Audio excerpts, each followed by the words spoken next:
In 1910, the Metropolitan Railway filmed a trip along its new railway to Uxbridge. The quality was a bit rubbish, but YouTube user Anthony Guter used the Transport Fever 2 computer game to recreate a 1912 version of Uxbridge. It's not just a railway recreation, but an amazing, nearly complete model of the town.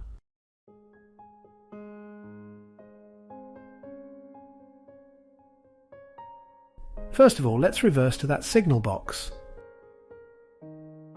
We're doing so to help orientate ourselves to show the original Metropolitan Railway station in Belmont Road. The line was electrified right from the start, and here is an electric train at the platform. Belmont Road was the Met station of Uxbridge between 1904 and 1937. It is now buried largely beneath a Sainsbury's car park.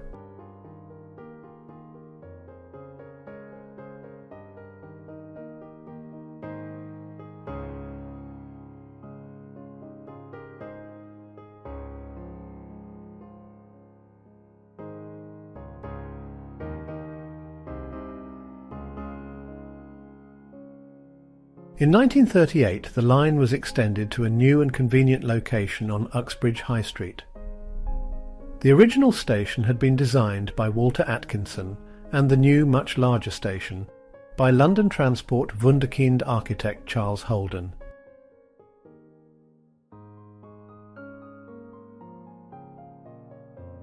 This is the same view in 2023. If you know Uxbridge and need orientation, the front entrance of the 1938 station is now facing away from us. Now we'll realign the view of the entrance, so we are looking east down the High Street, and we'll go back to the 1912 view.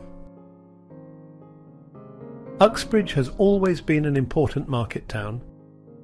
In 1912, it had a population of nearly 4,000.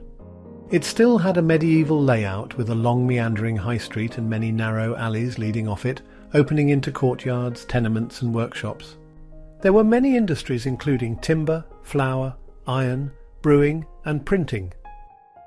A few major events have taken place in and around the town, including attempted negotiations between King Charles I and the Parliamentary Army during the English Civil War.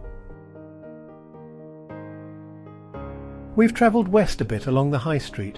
In 1912 you can see the tram tracks. Uxbridge was connected to Shepherd's Bush in 1904. The No. 7 tram was operated by London United Tramways. When trolley buses arrived in 1936, this became Route 607. In 1960, bus route 207 replaced the trolley bus service. London route numbers can often be satisfyingly chronological. In 1912 there were 3 railway stations in Uxbridge. We'll travel further west to the second one, High Street Station. High Street Station was built around 1907, near to the mills and timber yards on the Buckinghamshire side of the town.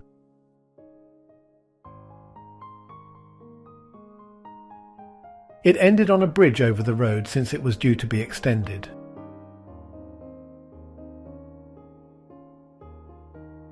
It connected to the Great Western Main Line between West Ruislip and Denham.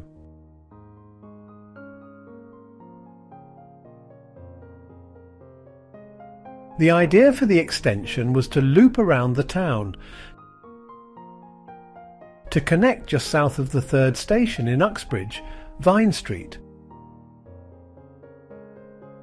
But the extension was never built in the end. And this brings us to the third station in Uxbridge, Vine Street. The Great Western Railway built this station in 1856, linking Uxbridge to their main line running between London and Bristol. This was a branch line about 5 kilometres long. It offered passengers roughly 1 train an hour down to West Drayton, where they could catch a train to Paddington. With Vine Street closing to passengers in 1962, Uxbridge was left with the Metropolitan and Piccadilly line station only. And this conveniently brings us to the present day.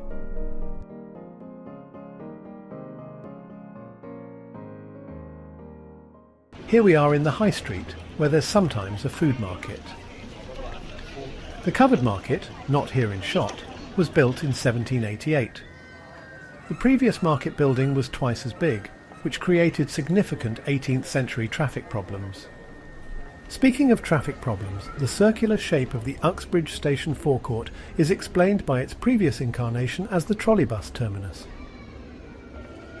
Behind those black columns, Uxbridge station is a magnificent Charles Holden masterpiece. The crowning glory of the station are the stained glass windows. The three windows represent, left to right, the arms of Middlesex County Council, the municipal borough of Uxbridge, and a white swan associated with Buckinghamshire.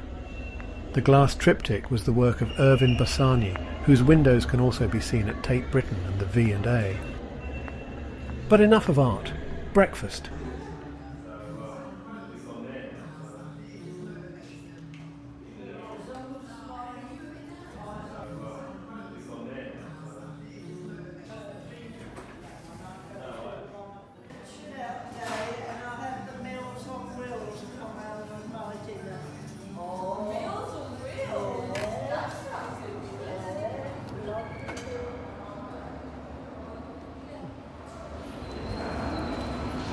This is a magnificent 30s Uxbridge station. Absolutely beautiful.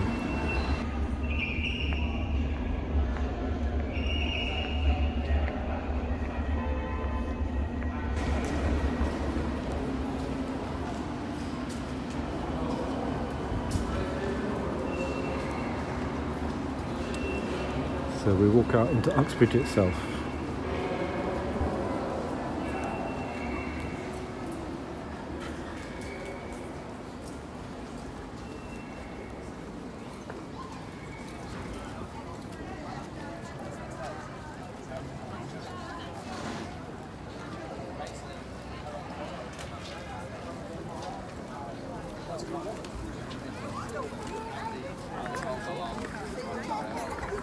Anyone now? Unusually, we'll begin this particular walk, apart from the false start involving breakfast in the station buffet, with a visit to this shopping mall.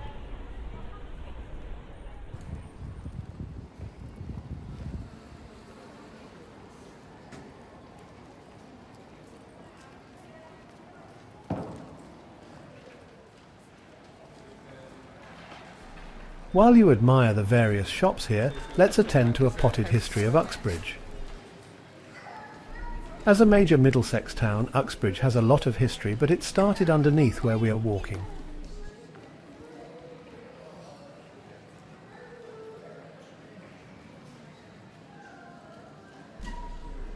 During the construction of the chimes here, archaeologists discovered Bronze Age remains dating back to before 700 BC and also medieval remains. But the origin of the name Uxbridge can be traced back to the Wuxen Bridge, which was believed to be located near the current site of the Swan and Bottle pub on Oxford Road. The Wuxen tribe, a Saxon group from the 7th century, gave the area its name. Speaking of names, Londoners called this store Lidl. To German speakers it's more like Lidl. I can attest as to how amusing this can be when travelling.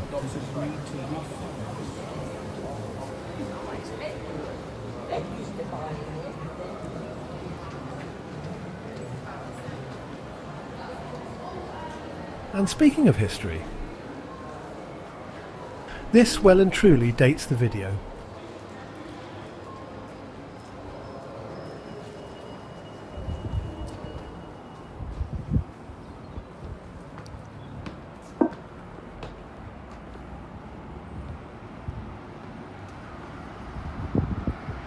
Harmon's Brewery was established in Uxbridge by George Harmon in 1763. It was demolished and replaced by a Budgeon's supermarket, which in turn was demolished with the construction of the chimes. The final brewery building in George Street remained in place until it was demolished in 1967. The office building Harmon House was built on the site in 1985, named after the brewery.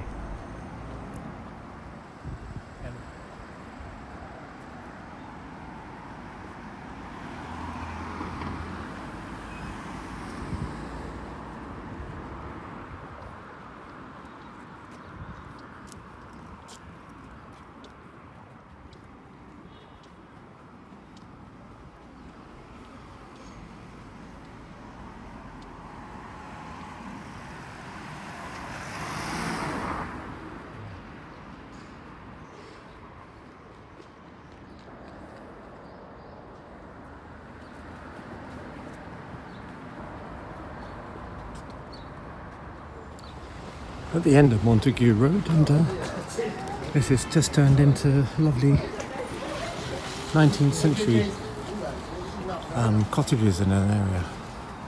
I don't like it. So we're just coming on to the end of Montague Road, which turned the bend where it's a dual carriageway ahead just now, and we have to navigate across, is this Park Road? I think it is, and get over to that road there, because the railway is just going under there near the train. So for this bit we're following the lines exactly.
You're in Uxbridge, but suddenly London ends, or Middlesex, I know, but the urban area of London ends and the green belt begins.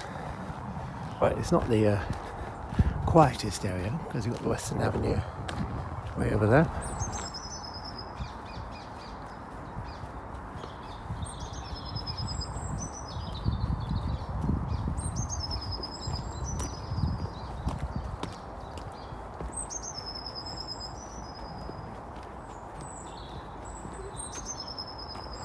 Okay, I'm going to risk it. But I see a bridge in sight and I think that needs to be crossed. This is a real shame. It's, as I film, it's spring, it's March, and you can hear lots of wildlife activity going on. This is just the fields towards the Western Avenue. But wildlife is having to compete with the noise of the A40.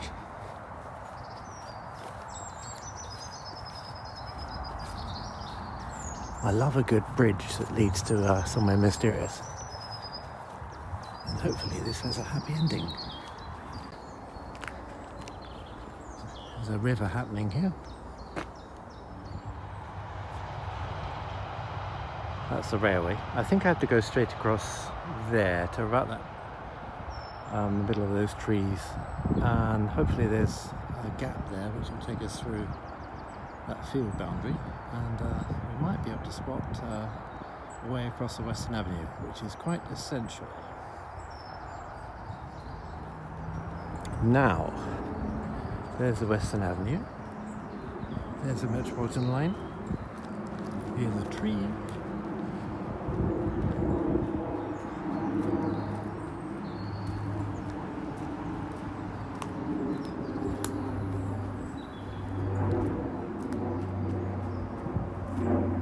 Well, thank God for public rights of way.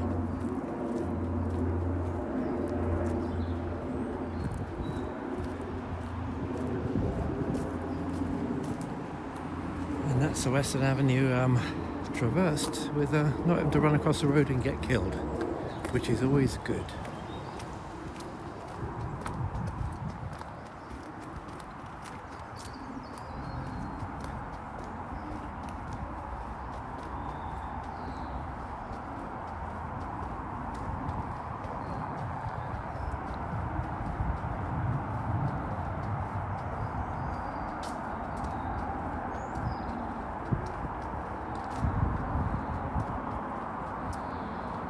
Okay.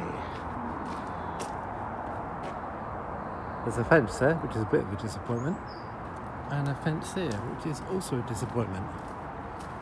So how do we get to the station? Shouldn't trip, that's always bad. Okay, up here it is.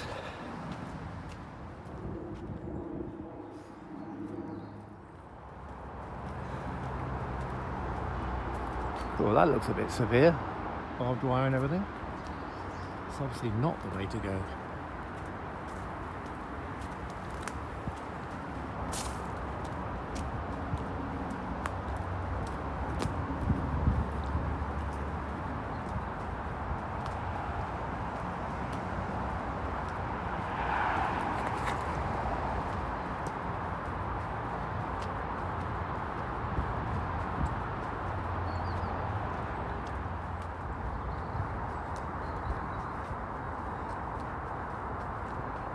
And I can see, though, not pointing the camera that way because there's lots of trees in the way, the arch of Hillingdon station.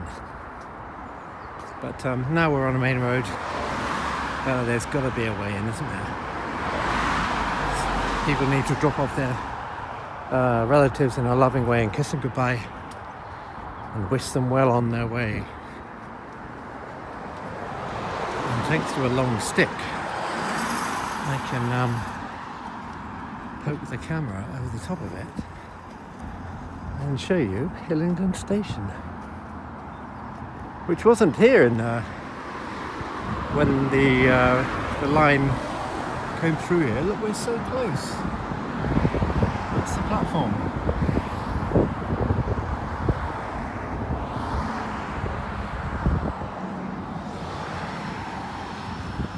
Yeah, that bridge over there, that Long Lane Bridge, was just a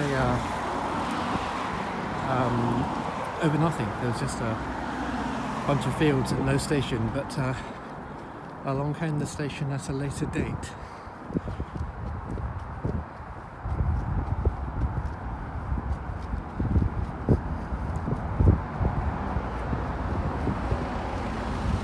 Kinda hoping we could go all the way bleeding round. But it looks like all the way bleeding round is the way we have to go. See, that would have been a good walk down. Just a nice bunch of stairs. That would have been a fantastic way through. Down into car park. Oh no. We've got to walk. Okay. So be it. It's not important to see all of this, despite the delights over there of Harrow fencing. And yeah, that's a fantastic old pub, the 30s pub as I remember, because I've been in it once and I've had to be here for another occasion. Well, when I say that, I think it was that blue bus there, the turquoise bus. That's called the Oxford Tube, and drops passengers off here on its way into London. And you can have a drink at that pub, which one day I did. Anyway, I was saying that I was going to turn the camera off, and I still will. So this is Long Lane, still long, but not quite as quiet as it was in that 1910 film. So this, yes, look, you can get into the station.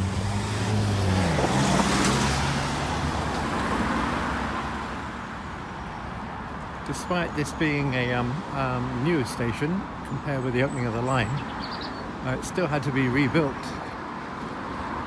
when they rejigged the Western Avenue.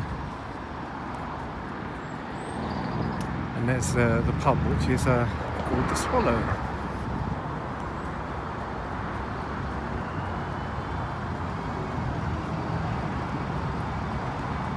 We have arrived at Hillingdon station. And I guess that's the end of this this walk. Swallow still seems to be going strong, or going anyway. As they rebuilt the station, they still kept the sign that say Hillingdon Swakeleys on the platform, which was well, I don't know why they did that. Nice touch. Yikes, wasn't expecting this.